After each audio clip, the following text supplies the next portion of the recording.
Hello welcome to career plus. మంచి doctor కావాలనుకుంటున్నారా? మనకి అందుబాటులో ఉన్న విదేశీ వైద్య విద్యలో అత్యంత అనుకూలమైన దేశంగా ఫిలిప్పీన్స్, అందులోనూ సౌత్ వెస్టర్న్ యూనివర్సిటీ అగ్రస్థానంలో ఉన్నాయి. ఇంతటి ఆదరణ పొందడానికి గల కారణాలు మరియు అక్కడ ఎక్కువ శాతం తెలుగు విద్యార్థులను ఆకర్షిస్తున్న అంశాలేంటి? South western university all India అధికార ప్రతినిధి తుమ్మల రవికాంత్ గారు మన టీవీ 9 స్టూడియోలో ఉన్నారు. సో నేను ముందు చెప్పినట్టుగా అక్కడ తెలుగు విద్యార్థుల్ని ఎక్కువగా ఆకర్షిస్తున్న విషయాలు ఏంటో ఆయన అడిగి తెలుసుకుందాం. హలో అండి. హలో అండి. సో ఫ్రాంక్గా మాట్లాడుకుందాం అండి. ముందుగా మనం డిస్కషన్లోకి వెళ్ళే ముందులా విదేశీ వైద్య విద్య అంటున్నారు. మనం ఉన్న పాండమిక్లో కావచ్చు, ఈ కరోనా వైరస్ ఇదంతా చాలా పాండమిక్గా ఉంది. సో ఈ టైంలో విదేశీ వైద్య విద్య అనేది సాధ్యమేనంటారా? ఎప్పటికీ మళ్ళీ నార్మల్ అయ్యే ఛాన్స్ ఉంది అనుకుంటున్నారు? ఎస్, ఇప్పుడున్న ఈ పాండమిక్ సిచ్యువేషన్లో ఫేస్ టు ఫేస్ ఎడ్యుకేషన్ అనేది సాధ్యం కాదు. సో ఇది ఎప్పటిదాకా సాధ్యం కాదు, లేదా ఎప్పుడు నార్మల్సీ రీస్టోర్ అవుతుంది అనేది ఎవరికి క్లారిటీ లేదు. అంతా కూడా అన్ని గవర్నమెంట్స్ కూడా హోప్స్తో త్వరలోనే నార్మల్సీ రీస్టోర్ అవుతుందనే హోప్తో వారి ప్రణాళికలు చేసుకుంటూ, అంటే దానికి తగ్గట్టుగా ఏర్పాట్లు చేసుకుంటూ వెళ్తుంది. ఆ ప్రాసెస్లోనే ఇండియన్ గవర్నమెంట్ కూడా నీట్ని కండక్ట్ చేయడం, అంటే కొందరు వ్యక్తులు లేదా కొన్ని సంస్థలు అపోజ్ చేసినప్పటికీ in the interest of large students number మీద దృష్టిలో పెట్టుకొని వాళ్ళు ఎగ్జామ్ అయితే కండక్ట్ చేశారు. ఎందుకంటే వాళ్ళు ఎడ్యుకేషన్ని కంటిన్యూ చేయాలనేది మెయిన్ దాని ఒక ఉద్దేశం. ఎందుకంటే ఎడ్యుకేషన్ స్టాప్ అవ్వడానికి వీల్లేదు. సో ఫేస్ టు ఫేస్ సాధ్యం కానప్పుడు మనకున్న ఆల్టర్నేటివ్ మెథడ్లో ఆన్లైన్ ఎడ్యుకేషన్ మాత్రమే. ఎస్, ఫేస్ టు ఫేస్తో పోల్చుకున్నప్పుడు ఆన్లైన్ ఎడ్యుకేషన్ అనేది అంత ఎఫెక్టివ్గా ఉండకపోవచ్చు, కానీ as an alternative just for the pandemic duration కోసం మాత్రమే ఈ ఆన్లైన్ ఎడ్యుకేషన్ ఆప్ట్ చేసుకోవచ్చు. సో మన దగ్గరే కాదు, పెద్ద పెద్ద యూనివర్సిటీస్, స్టాన్ఫర్డ్, ఆక్స్ఫర్డ్ ఇలాంటి పెద్ద పెద్ద యూనివర్సిటీస్ కూడా హైబ్రిడ్ సిస్టమ్స్కు, ఆన్లైన్ ఎడ్యుకేషన్ సిస్టమ్కి వచ్చాయి. ఆన్లైన్ అంటే కంప్లీట్ ఆన్లైన్, హైబ్రిడ్ అంటే కొంత వీక్లీ 1 or 2 days క్లాసెస్, మిగతా అంతా ఆన్లైన్. అట్లా ఆల్టర్నేటివ్ మెథడ్స్ వెతుకుంటున్నప్పుడు మన ముందు ఉన్న బెస్ట్ మెథడ్ ఏంటంటే ఫేస్ టు ఫేస్ తర్వాత ఆన్లైన్ ఎడ్యుకేషన్. ఎస్, ఇది కేవలం ఈ కొంత డ్యూరేషన్ మాత్రమే ఇది అడాప్టబుల్. తర్వాత ఎప్పుడైతే నార్మల్స్ రీస్టోర్ అవుతుందో అప్పుడు కంపల్సరీగా ఎస్పెషల్లీ మెడికల్ ఎడ్యుకేషన్లో మోర్ ల్యాబొరేటరీ వరకు క్లినికల్స్ యాక్టివిటీస్ ఎక్కువ ఉంటాయి. కాబట్టి వీళ్ళకి కొంత థియరిటికల్ పార్ట్ మాత్రమే అన్ని యూనివర్సిటీస్ కూడా వారి సిలబస్ని థియరీ అంతా ఫిల్టర్ చేసుకుని ముందుగా థియరీని టీచ్ చేసి తర్వాత ఎప్పుడైతే క్లాస్ రూమ్ స్టార్ట్ అవుతుందో దెన్ వాళ్ళు ఒక షెడ్యూల్ చేసుకున్నారు, ల్యాబ్స్ ఎక్కువగా బ్యాక్ టు బ్యాక్ ల్యాబ్స్ చేయాలనేది. కాబట్టి యాజ్ అన్ ఆల్టర్నేటివ్ మెథడ్ ఇంతకు మించి మన దగ్గర ఆప్షన్ లేదు. లేదంటే ఎడ్యుకేషన్ స్టాప్ చేసుకోవడం, అంటే నెక్స్ట్ ఇయర్ దాకా ఒక అకాడమిక్ ఇయర్ పోయినట్టే అనమాట. అది కాకూడదు, కొంత కంటిన్యూ చేయాలి అన్నప్పుడు online is the best method. Right. So విదేశాలలో చదువుకోవాలనుకునే పిల్లలకి కానీ మనం చూస్తున్నాం, వెళ్తున్నారు ఫేక్ యూనివర్సిటీస్ అని తెలిసి వాళ్ళు మళ్ళీ వెనక్కి వస్తున్నారు. ఇది చాలా క్లమ్జీ అయిపోతుంది. పిల్లలకు ఒక అకాడమిక్ ఇయర్ కూడా దానివల్ల చాలా లాస్ అవుతున్నారు. సో విదేశాలలో వెళ్ళే విద్యార్థులు ఎటువంటి యూనివర్సిటీని ఎంచుకోవాలంటారు? ఎటువంటి కంట్రీని ఎంచుకుంటే బాగుంటుంది అంటారు? ఫస్ట్ కంట్రీ గురించి మాట్లాడుకుందాం. ఇక్కడ చూసుకున్నప్పుడు ఏంటంటే ఇక్కడ స్టూడెంట్ అనే వాళ్ళకి అంత మెచ్యూరిటీ ఉండదు. ఎందుకంటే వీళ్ళంతా +2 అయిన తర్వాత వెళ్తుంటారు. అంటే ఇంటర్మీడియట్, అంటే వీళ్ళ టీనేజర్స్ అంట, వీళ్ళకి డెసిషన్ టేకింగ్ కెపాసిటీ ఉండదు. So most of the admission ప్రాసెస్లో పేరెంట్స్ డెసిషన్ అనేది చాలా ఇంపార్టెంట్. కాబట్టి ఇక్కడ పేరెంట్స్ చాలా జాగ్రత్తగా వారి అంటే ఇది చాలా క్రూషియల్ స్టెప్ అనమాట. అబ్రాడ్ ఎడ్యుకేషన్లో కంట్రీని, ఇన్స్టిట్యూషన్స్ని, తర్వాత ఆ కంట్రీ యొక్క ఆ ఇన్స్టిట్యూషన్ సంబంధించిన రిప్రజెంటేటివ్ లేదా కన్సల్టెంట్ని సెలెక్ట్ చేసుకోవడం అనేది క్రూషియల్ పాయింట్. ఈ పాయింట్లో వీళ్ళు కనుక ఈ పని కరెక్ట్గా చేయగలిగితే, అంటే ఈ సెలక్షన్ ప్రాసెస్ కరెక్ట్గా ఉంటే కనుక రిజల్ట్స్ బాగా ఉంటాయి. సో ముందుగా ఈ ఇన్స్టిట్యూషన్ అంటే కంట్రీని చూస్ చేసుకునే ముందు ఆ కంట్రీకి మన కంట్రీతో ఉన్న బయలెటరల్ రిలేషన్స్ ఎలా ఉన్నాయి, సో మన పాపులేషన్ ఎలా ఉంది అక్కడ, తర్వాత సేఫ్టీ సెక్యూరిటీ మెజర్స్ ఏమున్నాయి, అవన్నీ ఒకసారి చూసుకోవాలి. పబ్లిక్ డొమైన్లో చాలా అవైలబుల్. ఆ పర్టికులర్ కంట్రీని లేదా ఇన్స్టిట్యూషన్ ప్రమోట్ చేసిన రిప్రజెంటేటివ్ని అడిగినా కూడా మీకు ఇన్ఫర్మేషన్ ఇస్తారు. మిగతాదంతా మనం పబ్లిక్ డొమైన్లో వెరిఫై చేసుకోవచ్చు. రెండు, అంటే అక్కడ కంట్రీతో మనం ఫైనల్ చేసుకున్నప్పుడు అక్కడ లాంగ్వేజ్ చాలా ఇంపార్టెంట్, అట్మాస్ఫియర్ అంటే వాతావరణ పరిస్థితులు, తర్వాత ఫుడ్ అవైలబిలిటీ, సేఫ్టీ సెక్యూరిటీ, తర్వాత ఇండియన్ పాపులేషన్ ప్రజెన్స్ ఎలా ఉంది అక్కడ అనేది ఇది మేజర్ పాయింట్స్ అవుతాయి కంట్రీ సెలెక్షన్లో. ఇన్స్టిట్యూషన్కి వచ్చేప్పటికి ఇన్స్టిట్యూషన్స్ మన దగ్గర ఉన్నట్టుగానే కాలేజెస్ ఉన్నాయి, యూనివర్సిటీలు ఉన్నాయి, అటానమస్ స్టాటస్ ఉన్నాయి, అంటే డిఫరెంట్ స్టాటస్లో ఇన్స్టిట్యూషన్స్ ఉన్నాయి. సో మనం చూస్ చేసుకున్న ఇన్స్టిట్యూషన్ యొక్క స్టాటస్ ఏంటో ముందు చూసుకోవాలి. తర్వాత అక్కడ మీడియం ఆఫ్ ఇన్స్ట్రక్షన్ ఏమున్నాయనేది చూసుకోవాలి. సో ఇంగ్లీష్ అనేది మనకు చాలా కంఫర్టబుల్గా ఉంటుంది. లోకల్ లాంగ్వేజ్లో ఉంటే కనుక ఆ లాంగ్వేజ్ నేర్చుకోవడం అనేది మెడికల్ స్టూడెంట్కి సాధ్యం కాదు. తర్వాత ఆ ఇన్స్టిట్యూషన్ నుంచి గ్రాడ్యుయేట్ అయిన స్టూడెంట్స్ను ఒకసారి వెరిఫై చేసుకోవాలి. తర్వాత ఆ ఇన్స్టిట్యూషన్లో మన ఇండియన్ పాపులేషన్ ఎంత ఉంది వాళ్ళతో కూడా ఒకసారి టెస్ట్ అంటే ఎగ్జిస్టెడ్ పేరెంట్స్తో, స్టూడెంట్స్తో ఇంటరాక్ట్ అవ్వడం, వాళ్ళ నుంచి కూడా ఒకసారి ఫీడ్బ్యాక్ ఎంత రిప్రజెంటేటివ్ నుంచి లేదా కన్సల్టెంట్ నుంచి ఇన్ఫర్మేషన్ తీసుకున్నా దాన్ని వెరిఫై చేసుకోవడం అనేది పేరెంట్ రెస్పాన్సిబిలిటీ. తర్వాత ఇక్కడ రిప్రజెంటేటివ్ కన్సల్టెంట్ అన్నప్పుడు ఇక్కడ చాలా రకాలుగా ఉన్నారు. అంటే కన్సల్టెంట్స్ అంటే సో ఇక్కడ రెండు రకాల కేటగిరీస్ ఉన్నాయండి. సెండింగ్ ప్రాసెస్లో ఉన్న వాళ్ళు కొంతమంది, కేరింగ్ ప్రాసెస్లో ఉన్న వాళ్ళు కొంతమంది. అంటే సెండింగ్ ప్రాసెస్లో ఉన్న వాళ్ళు ఏంటంటే మీరు ఏ కంట్రీ అడిగినా ఏ ఇన్స్టిట్యూషన్ అడిగినా సెండ్ చేస్తారు వాళ్ళు.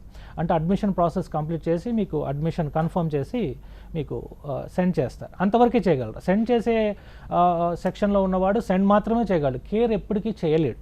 ఎందుకంటే తను మల్టిపుల్ కంట్రీస్కి సెండ్ చేసినప్పుడు ఎక్కడ కూడా తను వెళ్ళి కేర్ చేయడం అనేది సాధ్యం కాదు. అదేవిధంగా సెకండ్ సెక్షన్ ఇంకోటి ఉంటుంది, అంటే వాళ్ళు కేరింగ్ ప్రాసెస్లో ఉంటారు.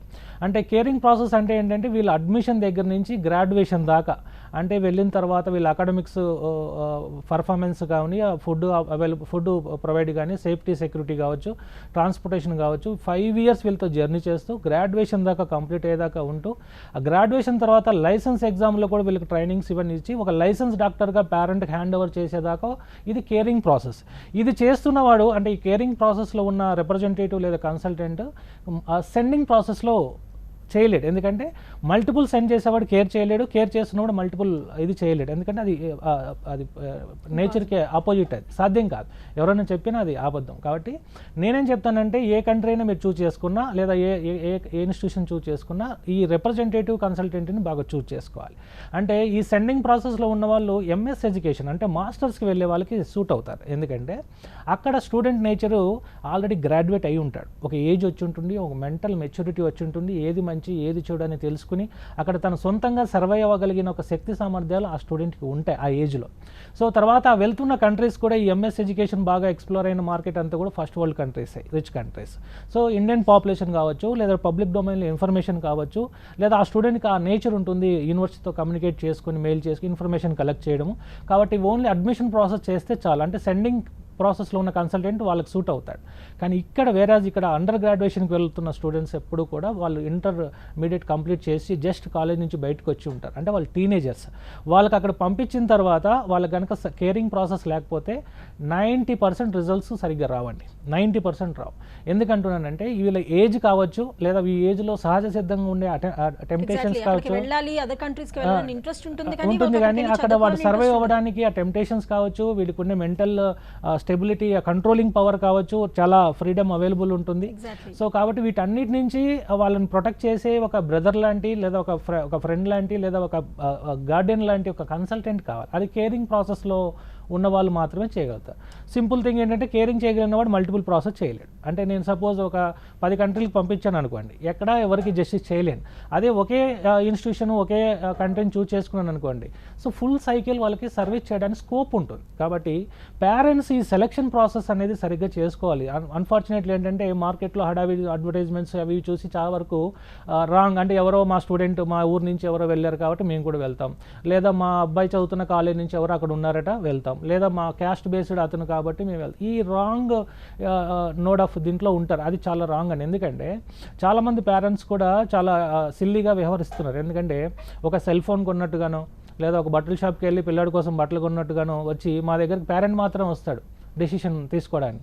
డెసిషన్ మేకింగ్లో స్టూడెంట్ని కూడా ఇన్వాల్వ్ చేయాలి, అతను కూడా అన్ని విషయాలు తెలియాలి. కాబట్టి ఎస్, స్టూడెంట్ ఎగ్జామ్ హాల్లో స్టూడెంట్ మాత్రమే పర్ఫామ్ చేయగలడు. పేరెంట్ అనేవాడు లేదా కన్సల్టెంట్ లేదా రిప్రజెంటేటివ్ అనేవాళ్ళు ఎగ్జామ్ సెంటర్ దాకా అలౌడ్ మాత్రమే, అక్కడ తీసుకెళ్ళి డ్రాప్ చేయగలం, కానీ పర్ఫామ్ చేయాల్సింది స్టూడెంట్. కాబట్టి అతను ఎక్కడికి వెళ్తున్నాడు, ఎందుకు ఆ కాలేజ్ చూస్ చేసుకుంటున్నాడు, అక్కడ ఎలాంటి టీచింగ్ మెథడ్స్ ఉన్నాయి, తర్వాత అక్కడ ఎగ్జామినేషన్ ప్యాటర్న్ ఎలా ఉంటుంది, ఎడ్యుకేషన్ ఎలా మనం దాన్ని కోపప్ చేసుకోవాలి, దీని తర్వాత రాయాల్సిన లైసెన్స్ ఎగ్జామ్స్ ఏంటి, వాటికి ప్రిపరేషన్ ఎలా చేసుకోవాలి, నేను ఎంత హార్డ్ వర్క్ చేయాల్సి వస్తుంది, ఇవన్నీ కూడా స్టూడెంట్కి అడ్మిషన్ తీసుకునే ప్రాసెస్లోనే తెలియాలి. అతని యొక్క ఇన్వాల్వ్మెంట్ ఉండాలి, అతని యాక్సెప్టెన్స్ ఉండాలి. అంటే డాక్టర్ కావాలనే డ్రీమ్ స్టూడెంట్ అయి ఉండాలి, డెసిషన్ కూడా స్టూడెంట్ అయి ఉండాలి. అది ఎస్, మీరు ఎక్కడికి వెళ్ళినా, వరల్డ్లో ఎక్కడికి వెళ్ళినా మెడికల్ ఎడ్యుకేషన్ ఇండియాలో చదివినా ఎక్కడ చదివినా అది హెవీ సిలబస్, ఎప్పటికప్పుడు అప్డేట్ చేసుకోవాల్సిన సిలబస్. కాబట్టి దాన్ని ఎక్కడికో పలానా కంట్రీకి వెళ్తే, పలానా యూనివర్సిటీకి వెళ్తే నాకు డిగ్రీ వచ్చినంత మాత్రాన సో రేపొద్దున సర్వైవల్ సాధ్యం కదా. అది చూసుకోండి, మిగతా డిగ్రీస్కి దీనికి అదే తేడా. మిగతా వాటన్నిటిని అందుకే జాబ్ ఎలా ఉందంటారు, అంటే ఒకసారి జాబ్ వస్తే సెక్యూర్డ్. సో మెడికల్ ఎడ్యుకేషన్ అలా కుదరదు, ఖచ్చితంగా దాన్ని అందుకే ప్రాక్టీస్ ఎలా ఉంది అంటారు. ప్రొఫెషనల్ కోర్సెస్ అన్నిటిని ప్రాక్టీస్ ఎలా ఉంది అంటే దాని అర్థం ఏంటంటే నిరంతరం నేర్చుకోవాల్సిన ప్రక్రియ అది. ఒకసారి ఒక డిగ్రీ సంపాదించేస్తే అయిపోయింది, ఇంకా పేషెంట్స్ వచ్చేసి క్యూలో నుంచొని ఫీజు కట్టేస్తారనే దానికి లేదు. ఎప్పుడైనా సరే వాళ్ళ సబ్జెక్ట్ ద్వారా వచ్చిన పేషెంట్ని మెప్పు పొందగలడం, అంటే తక్కువ ఖర్చులో మంచి ట్రీట్మెంట్ ఇవ్వడం అనేది అల్టిమేట్ ఇది. కాబట్టి సో ఈ కన్సల్టింగ్ అనే నేచర్, ఈవెన్ మేమైనా సరే రేపు పొద్దున్న గ్రాడ్యుయేట్ అయిన ఈ మెడికల్ గ్రాడ్యుయేట్స్ అయినా సరే ఎగ్జిస్టెడ్ క్లయింట్ మళ్ళీ రావడం లేదా వాళ్ళు ఇంకొకరిని రెఫర్ చేయడం అనేది చాలా ఇంపార్టెంట్. అది రావాలంటే సబ్జెక్ట్తో మాత్రమే సాధ్యం అవుతుంది. సబ్జెక్ట్ రావాలంటే కష్టపడడం తప్పితే వేరే మార్గం లేదు. ఏదో పలానా యూనివర్సిటీలో జాయిన్ అవుతే ఈజీగా పాస్ అయిపోతారు, డిగ్రీ వస్తుంది. కొన్ని ఉన్నాయి, అంటే మన ఇండియాలో ఉన్నట్టుగా మీరు చూస్తే హైదరాబాద్ చుట్టుపక్కల ఆల్మోస్ట్ ఇంతకుముందు 300+ ఇంజనీరింగ్ కాలేజెస్ ఉన్నాయి. సో ఇవన్నీ కూడా వాటిలో చాలామంది ఫీజు రింబర్స్మెంట్ కోసమే ఎస్టాబ్లిష్ చేసిన కాలేజీలు ఉన్నాయి. సో వాటిలో చదివిన వాళ్ళు ఇంజనీరింగ్ అయిపోయిన తర్వాత, ఇంజనీరింగ్ అందరూ JNTU క్వశ్చన్ పేపరే ఫేస్ చేసి ఉంటారు, అందరికీ JNTU డిగ్రీస్ అవార్డ్ చేసి ఉంటుంది.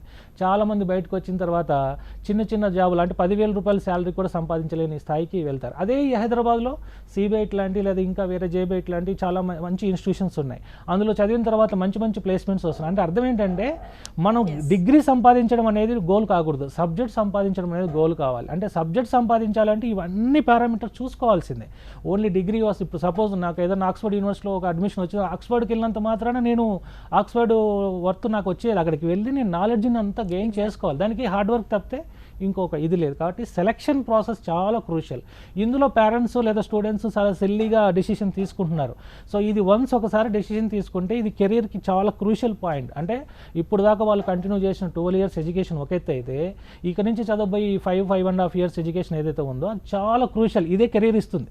ఇది ఇవ్వడానికి మిగతాదంతా ఇంతకుముందు చదివింది ఫౌండేషన్ అంతే. ఇది కనుక రాంగ్ స్టెప్ చేస్తే ఖచ్చితంగా రిజల్ట్స్ కూడా రాంగ్ ఉంటాయి. అంటే డెసిషన్ సరిగ్గా ఉంటే రిజల్ట్స్ కరెక్ట్గా ఉంటాయి. సో రవికాంత్ గారు, ఫిలిప్పీన్స్ సౌత్ వెస్టర్న్ యూనివర్సిటీ అందిస్తున్న కోర్సుల గురించి అట్లా ఎట్ ద సేమ్ టైం చాలా మందికి డౌట్స్ ఉంటూ ఉంటాయి. ఫీ స్ట్రక్చర్ ఎలా ఉంటుంది, ఎఫర్ట్ చేయగలుగుతామా లేదా, ఫిలిప్పీన్స్కి వెళ్ళి మనం చదువుకోగలుగుతామా లేదా అని మన తెలుగు రాష్ట్రాలలో విద్యార్థులే చాలా సతమతం అవుతూ ఉంటారు. సో వాళ్ళకి మీరు ఏం చెప్తారు? సౌత్ వెస్టర్న్ యూనివర్సిటీ వచ్చేసి ఇట్ సెల్ఫ్ అన్ యూనివర్సిటీ అండి. ఎంతమంది చెప్పినట్టు ఇది ఒక యూనివర్సిటీ కాలేజ్ కాదు. కాబట్టి ఆబ్వియస్లీ చాలా కోర్సెస్, ఆల్మోస్ట్ 29 మెడికల్ కోర్సెస్ ఉన్నాయి, మెడికల్ ఆర్ పారామెడికల్. అందులో మన స్టూడెంట్స్ ఎక్కువగా వెళ్తుంది ఏంటంటే మెడిసిన్. ఎందుకంటే మనకి ఇక్కడ మెడిసిన్ చాలా ఎక్కువ ఎక్స్పెన్సివ్ కాబట్టి, అక్కడ డొనేషన్ అనే కల్చర్ లేదు కాబట్టి రెగ్యులర్ ఫీజెస్ పే చేసుకోవాలి కాబట్టి అక్కడికి వెళ్తారు. ఇది వచ్చేసి కోర్స్ డ్యూరేషన్ 5 years ఉంటుంది. సో అంటే 1 year pre medicine, 4 years doctor of medicine అంటే అవార్డింగ్ డిగ్రీ వచ్చేసి doctor of medicine which is equal to Indian MBBS. So దీని యొక్క ఫీజు వచ్చేసి 21 lakhs అప్రాక్సిమేట్లీ ఇండియన్ రూపీస్ అవుతుంది. అది 10 installments ఉంటాయి. ఇది ఎప్పటికప్పుడు ఏ ఇన్స్టాల్మెంట్ యూనివర్సిటీ అకౌంట్కి డైరెక్ట్గా ట్రాన్స్ఫర్ చేసుకోవచ్చు. ఇది కాకుండా hostel and accommodation, food and accommodation, అమ్మాయిల అబ్బాయిలకు సపరేట్ హాస్టల్స్ ఉంటాయి. Food and accommodation, even Telugu food అంతా కూడా అవైలబుల్ ఉంటుంది. సో దీనికి వీళ్ళకి 5 yearsలో ఒక 8 lakhs దాకా ఖర్చు అవుతుంది. సో ఇది కూడా ఇన్స్టాల్మెంట్స్ ఉంటాయి, 10 installments, 6 months వన్స్ పే చేసుకోవచ్చు. ఓకే, అంటే ఈ క్వశ్చన్ అడుగుతానని తప్పుగా అనుకోకండి. చాలా యూనివర్సిటీస్ ఉన్నాయి, అంటే ఫిలిప్పీన్స్లోనే అవ్వచ్చు, ఇతర కంట్రీస్లో అవ్వచ్చు, there are so many universities, మన తెలుగు రాష్ట్రాలలోనే అవ్వచ్చు. మీ యూనివర్సిటీలోనే ఎందుకు జాయిన్ అవ్వాలి, ఫిలిప్పీన్స్లోని సౌత్ వెస్టర్న్ యూనివర్సిటీలో ఎందుకు జాయిన్ అవ్వాలి అంటే స్ట్రైట్గా మీరు ఏం ఆన్సర్ ఇస్తారు? ఎందుకంటే సౌత్ వెస్టర్న్ యూనివర్సిటీ అనేది ఒక యూనివర్సిటీ, ఇది ఒక అటానమస్ స్టేటస్ ఉంది. ఇది క్వాలిటీ ఎడ్యుకేషన్ మీద ఫోకస్ చేస్తుంది, క్వాంటిటీ ఎడ్యుకేషన్ మీద ఫోకస్ చేయట్లేదు. అంటే గుంపులుగా కార్పొరేట్ కాలేజీలు, ఇంటర్మీడియట్ కాలేజీలు తీసుకున్నట్టుగా అడ్మిషన్స్ తీసుకో. మెడికల్ కాలేజ్ కొన్ని ఉన్నాయి అబ్రాడ్లో, చాలా నెంబర్ ఆఫ్ స్టూడెంట్స్ తీసుకుంటే. సౌత్ వెస్టర్న్ లిమిటెడ్ నెంబర్ తీసుకుంటుంది, క్వాలిటీ ఎడ్యుకేషన్ మీద ఫోకస్ చేస్తుంది.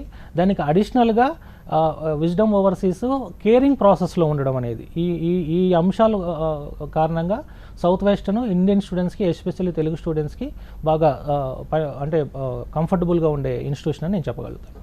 రైట్. సో అంత దూరం పంపించాలి అంటే ముందు పేరెంట్స్, అబ్బాయిలు అయితే సింపుల్గా వెళ్ళు చదువు అని చెప్తూ ఉంటారు, బట్ అబ్బాయిలకి అయితే కొంచెం రిస్ట్రిక్షన్స్ ఉంటాయి మనం ఎంత కాదనుకున్నా. సో అమ్మాయిలకి ఎటువంటి భద్రత ఉంది అంటారు? అంటే మీకు ఒక షాకింగ్ ఇదేంటంటే మాకు బయటకు వచ్చే స్టూడెంట్స్లో అమ్మాయిలు ఎక్కువ ఉంటారు అబ్బాయిల కంటే. సో ఎస్, అమ్మాయిలు బయటకు వచ్చినప్పుడు ఎస్పెషల్లీ మేము కేరింగ్ ప్రాసెస్లో ఉన్నాం కాబట్టి వాళ్ళ సేఫ్టీ, సెక్యూరిటీ మా రెస్పాన్సిబిలిటీ. ఫుడ్ అండ్ అకామిడేషనే కాకుండా సేఫ్టీ, సెక్యూరిటీ మా రెస్పాన్సిబిలిటీ. వాళ్ళకి separate hostels, separate wardens, separate care, CC camera surveillance ఉంటుంది. వాళ్ళకి ఈవెన్ పేరెంట్స్కి మొబైల్ యాప్ ఇస్తున్నాం. వాళ్ళు ఎప్పుడప్పుడు వాళ్ళ పర్ఫార్మెన్స్ కావచ్చు, వీసా కావచ్చు, ఇవన్నీ కూడా డోర్ స్టెప్లోనే వీళ్ళకి అన్ని అప్డేటెడ్ ఇన్ఫర్మేషన్ ఇస్తూ ఎప్పటికీ వాళ్ళకి ఒక సిస్టమ్, కమ్యూనికేషన్ సిస్టమ్ ఎస్టాబ్లిష్ చేసాం కాబట్టి కంఫర్టబుల్గా పంపొచ్చు. మా దగ్గర ఉన్న వాళ్ళలో ఎక్కువ మంది అమ్మాయిలే ఉన్నారు. Good to hear. Thank you అండి. సో ఇప్పుడు అమ్మాయిలు అబ్బాయిలను పెద్ద డిఫరెన్స్ ఏం లేకపోయినప్పటికీ, బట్ పేరెంట్స్ ఫస్ట్గా కంట్రీని ఎలా ఎంచుకుంటారు, నెక్స్ట్ యూనివర్సిటీని కొంచెం జాగ్రత్తగా ఎంచుకోవాలని మీరు చెప్పినట్టు అది ఎంచుకుంటారు. వాళ్ళు తర్వాత ప్రిఫరెన్స్ వచ్చేసి ఫుడ్కి ఇస్తారు. బికాజ్ ఫిలిప్పీన్స్లో మన ఎలా ఉంటుంది ఫుడ్, పిల్లలు చదువుకోవాలంటే దే నీడ్ స్ట్రెంగ్త్ కదా. మిగతా కంట్రీల్లో కంపేర్ చేసినప్పుడు ఫిలిప్పీన్స్కి ఉన్న అడ్వాంటేజ్ ఏంటంటే అక్కడ రైస్ కంట్రీ, అది వాళ్ళ మెయిన్ కోర్స్ ఆఫ్ ఫుడ్ ఏంటంటే రైస్. కాబట్టి మనకు ఆ ప్రాబ్లం. ఇంకా మిగతా ఇంగ్రీడియంట్స్, మిగతా చెఫ్స్ ఇవన్నీ కూడా మాకు సెటప్ ఉంది. మొత్తం తెలుగు ఫుడ్ అవైలబిలిటీ మా క్యాంపస్లో మా హాస్టల్స్లో ఉంటుంది. బయట పబ్లిక్ డొమైన్లో దొరకదు, కానీ so with in the campus Telugu food కంఫర్టబుల్గా అవైలబుల్ ఉంది. దాని గురించి ఇబ్బంది ఏం లేదు. రైట్. సో సౌత్ వెస్టర్న్ యూనివర్సిటీలో చదువుకోవాలంటే, ఇది చూసిన తర్వాత మేబీ చదువుకోవాలని ఇంట్రెస్ట్ రావచ్చు, అలాంటి వాళ్ళకి ఇండియన్ అధికార ప్రతినిధిగా మీ సైడ్ నుంచి ఎలాంటి భరోసా ఇస్తారు? మెడికల్ ఎడ్యుకేషన్ అనేది సీరియస్ సబ్జెక్ట్. అది స్ట్రాంగ్ డిజైర్ ఉంటేనే దాన్ని ఫుల్ఫిల్ చేయడం సాధ్యమవుతుంది. కాబట్టి ఊరికే డిగ్రీ సంపాదించడం అనే ఆలోచన కాకుండా ఫ్యూచర్లో నేను పలానా స్పెషలైజేషన్లో సెటిల్ అవ్వాలనే ఒక స్ట్రాంగ్ డిజైర్ పెట్టుకొని ఇప్పటి నుంచే దానికి ఒక ప్రణాళిక పెట్టుకొని రేపు పొద్దున్న యూఎస్ఎంఎల్ లాంటి ఇంటర్నేషనల్ ఎగ్జామ్స్ని ప్రిపేర్ అవ్వడానికి కోసం వాటిని లైసెన్స్ క్లియర్ చేయాలనే ఒక టార్గెట్ పెట్టుకొని స్టూడెంట్ స్ట్రాంగ్ డిజైర్ ఉంటే కనుక, సో క్వాలిటీ ఇన్స్టిట్యూషన్ కనుక మీరు సెలెక్ట్ చేసుకుని దానికి అడిషనల్గా కేరింగ్ రిప్రజెంటేటివ్ని కనుక మీరు చూస్ చేసుకోగలిగితే రిజల్ట్స్ చాలా కంఫర్టబుల్గా వస్తాయండి. చాలా సక్సెస్ఫుల్గా ఇండియాకి వచ్చిన తర్వాత పీజీ ఎంట్రన్స్లో కూడా వీళ్ళు యూఎస్ఎంఎల్ స్థాయి ప్రిపరేషన్ జరిగి ఉంటుంది. కాబట్టి ఆ లెవెల్లో ప్రిపేర్ అయినప్పుడు ఇక్కడ ఇండియాకి వచ్చిన తర్వాత రాయాల్సిన ఈ నేషనల్ వైజ్ ఎగ్జామ్ పీజీ ఎంట్రన్స్లో సీట్ సెక్యూర్ చేయడానికి చాలా అవకాశాలు చాలా ఎక్కువ ఉన్నాయండి. ఎందుకంటే వీళ్ళ ప్రిపరేషన్ అంతా కూడా యూఎస్ఎంఎల్ ఎంబెడెడ్ ప్యాటర్న్ ఉంటుంది. సో ఫిలిప్పీన్స్లో అదొక అడ్వాంటేజ్. అంటే క్వాలిటీ ఎడ్యుకేషన్ యూఎస్ వెళ్ళకుండా మనం యూఎస్ ఎడ్యుకేషన్ ఫిలిప్పీన్స్లో పొందవచ్చు. అదొక అడ్వాంటేజ్ మనకు. అంటే డైరెక్ట్గా యూఎస్ వెళ్ళలేని వారికి వయా ఫిలిప్పీన్స్ యూఎస్ వెళ్ళడం, అంటే ఫిలిప్పీన్స్లో యూజ్ చేసి పీజీకి అంటే యూఎస్ఎంఎల్ క్లియర్ చేసి యూఎస్కి వెళ్ళి సెటిల్ అవ్వడం అనేది చాలా సక్సెస్ఫుల్ రూట్ అండి. కాకపోతే స్టూడెంట్ దీనికి ఎఫర్ట్ చేయాల్సిందే. సో క్లాస్ రూమ్, అందుకే స్టూడెంట్ రోల్ ఏంటంటే పర్ఫార్మర్, తను పర్ఫామ్ చేయాలి. పేరెంట్ అనేవాళ్ళు ఫైనాన్సర్, వాళ్ళు ఫైనాన్స్ రిసోర్సెస్ చూసుకోవాలి. రిప్రజెంటేటివ్ ఆర్ కన్సల్టెంట్ అనేవాళ్ళు ఫెసిలిటేటర్. ఈ ముగ్గురు కనుక కలిసి ఎవరి వర్క్ వాళ్ళు చేస్తే కనుక, ఎవరి రెస్పాన్సిబిలిటీ వాళ్ళు ఫిల్ చేస్తే కనుక, ఈ 5 years కలిసి యూనిటీగా వర్క్ చేస్తే మంచి రిజల్ట్స్ వస్తాయండి. ఖచ్చితంగా గ్లోబల్ ఎడ్యుకేషన్ని మనం విత్ ఇన్ ద, అంటే ఇండియాలో ఉన్న కాస్ట్తో పోల్చుకుంటే 1/4 4వ వంతులోనే మనం, అంటే 21 lakhsలో, అంటే ఇక్కడ చూసుకుంటే మినిమం బి కేటగిరీ అయితే 75, సి కేటగిరీ అయితే more than 1 crore పైన ఉంటుంది. అంటే 21 lakhs లోపు 25 lakhs లోపు మీరు క్వాలిటీ ఎడ్యుకేషన్ పొందవచ్చు, గ్లోబల్ ఎడ్యుకేషన్ పొందవచ్చు. కాకపోతే అక్కడికి వెళ్ళినంత మాత్రాన, ఫీజు కట్టినంత మాత్రాన, డిగ్రీలు వచ్చినంత మాత్రం ఉపయోగం లేదు. స్టూడెంట్ అనే వాళ్ళు ఎఫర్ట్ పెట్టాలి, అప్పుడే రేపొద్దున ఫ్యూచర్ ఉంటుంది. అందుకే మెడికల్ ఎడ్యుకేషన్లో డిగ్రీల వల్ల వాళ్ళకి ఎలాంటి ఎంప్లాయ్మెంట్ జనరేట్ అవ్వదు. ఖచ్చితంగా వాళ్ళ దగ్గర సబ్జెక్ట్ ఉండి ఆ సబ్జెక్ట్ ద్వారా సర్వీస్ ఇవ్వగలిగితే ఆ సర్వీస్ ద్వారా వాళ్ళకి ఎంప్లాయ్మెంట్ జనరేట్ అవుతుంది. కాబట్టి క్వాలిటీ ఎడ్యుకేషన్ అనేది మాత్రమే స్టూడెంట్కి యూజ్ అవుతుంది. డిగ్రీల వల్ల ఉపయోగం లేదు. కాబట్టి పేరెంట్స్, స్టూడెంట్స్ కలెక్టివ్ డెసిషన్ ఉండాలి. ఈ కలెక్టివ్ డెసిషన్లో స్టూడెంట్ రోల్ చాలా ఎక్కువగా ఉండాలి. కాబట్టి సెలక్షన్ కరెక్ట్గా ఉంటే కనుక, మన ఐడియా మన టార్గెట్ కనుక సీరియస్గా యూఎస్ఎంఎల్ లాంటి సీరియస్ ఎగ్జామ్స్ ఉంటే కనుక, ఫిలిప్పీన్స్, అందులోనూ సౌత్ వెస్టర్న్ యూనివర్సిటీ, అందులోనూ విజ్డమ్ ఓవర్సీస్ చాలా సక్సెస్ఫుల్ కాంబినేషన్ అండి. రైట్. మీరు ఇప్పుడు చెప్పినట్టు లైసెన్స్ ఎగ్జామ్స్ అనేవి చాలా అవలీల్గా క్లియర్ చేస్తున్నారు విజ్డమ్ యూనివర్సిటీ పిల్లలు కావచ్చు. లైక్ ఎలా సాధ్యమైంది? అదేనండి, మేమేం చెప్తున్నాం అంటే స్టూడెంట్స్కి, ఇండియాకి చాలామంది స్టూడెంట్స్కి ఒక మేజర్ టార్గెట్ ఏముంటుందంటే ఇండియాకి వచ్చి ఆ లైసెన్స్ ఎగ్జామ్ పాస్ అయిపోతే చాలు, అదే లైఫ్ టైమ్ అచీవ్మెంట్ లాగా ఫీల్ అవుతున్నాం. అది రాంగ్ కాన్సెప్ట్. ఎప్పుడు కూడా ఒక మెడికల్ గ్రాడ్యుయేట్కి ఇంటర్నేషనల్ లెవెల్లో యూఎస్ఎంఎల్ అనేది ది హైయెస్ట్ ఎగ్జామ్ అండి. సో దాన్ని టార్గెట్ చేయాలి, దానికోసం ఎఫర్ట్ పెట్టాలి, దానికోసం హార్డ్ వర్క్ చేయాలి. అలా అని చెప్పి అందరికీ వస్తుందని నా ఉద్దేశం కాదు. చాలా సక్సెస్ రేట్ చాలా తక్కువ ఉంటుంది, less than 10% ఉంటుంది, అంటే సింగిల్ డిజిట్ ఉంటుంది. అయినా సరే అందరూ దానికి ఎఫర్ట్ పెట్టాలి. ఆ రకమైన రిసోర్సెస్, ఫెసిలిటీస్, ఆ రకమైన మెటీరియల్ అంతా కూడా అవైలబిలిటీ ఉన్నాయి. మేము కూడా వాళ్ళకి ఆ క్యాప్లాన్ సెంటర్స్తో టైప్ అయ్యి వీళ్ళకి అదర్ దెన్ క్లాస్ రూమ్, వీళ్ళకి హాలిడేస్లో మేము కోచింగ్ ఇస్తున్నాం. సో ఈ రకమైన ప్రిపరేషన్ జరుగుతుండడం వల్ల ఇండియాకి వచ్చిన తర్వాత రాయాల్సిన ఒక కంట్రీకి సంబంధించిన ఎగ్జామ్ ఇది, ఈ లైసెన్స్ ఎగ్జామ్ కానీ, లేదా ఇప్పుడు ఫ్యూచర్లో రాయబోయే నెక్స్ట్ ఎగ్జామ్ కానీ, ఇది చాలా ఈజీ అయిపోతుంది. ఎందుకంటే వీళ్ళు అంతకు మించి ఎన్నో రెట్లు పై స్థాయి కలిగిన ఎగ్జామ్కి ప్రిపేర్ అయి ఉండడం వల్ల ఈ నేషనల్ లెవెల్ రాయాల్సిన ఎగ్జామ్ చాలా ఈజీ అవుతుంది. అందుకే రిజల్ట్స్ బాగా వస్తుంది. అందుకే మాకు లైసెన్స్ ఎగ్జామ్లో చాలా వరకు 95% ఫస్ట్ అటెంప్ట్లోనే పాస్ అవుతారు. దీని బేసిక్ ఏంటంటే ఫ్రమ్ బిగినింగ్ మేము క్వాలిటీ ఎడ్యుకేషన్ మీద ఫోకస్ చేయడము, వీళ్ళని మొదటి నుంచే వీళ్ళకి ఆ యూఎస్ఎంఎల్ యొక్క ఓరియంటేషన్ ఇవ్వడం అనేది మాకు సక్సెస్ ఫార్ములా అండి. కాబట్టి స్టూడెంట్స్ కనుక స్ట్రాంగ్ మోటివేషన్తో కనుక వస్తే వాళ్ళని సక్సెస్ఫుల్ డాక్టర్ చేసి వాళ్ళ పేరెంట్స్కి హ్యాండ్ అవుట్ చేయడం అనేది మేము సక్సెస్ఫుల్గా చేయడానికి మాకు సాధ్యమవుతుంది. కాబట్టి స్టూడెంట్ కోఆపరేషను, పేరెంట్ కోఆపరేషన్ ఉంటే ఖచ్చితంగా క్వాలిటీ మెడికల్ ఎడ్యుకేషన్ని కంప్లీట్ చేసి ఒక క్వాలిటీ డాక్టర్ని సొసైటీకి అందించడానికి wisdom overseas south west university ఎప్పుడు కూడా ఓపెన్గా ఉన్నాయండి. కాకపోతే ఎస్ దీనికి కలిసి 5 years జర్నీ చేయాలి. దీన్ని హార్డ్ వర్క్ చేయడానికి సిద్ధంగా ఉంటే కనుక మంచి రిజల్ట్స్ వస్తాయి. అందులో డౌట్ లేదు.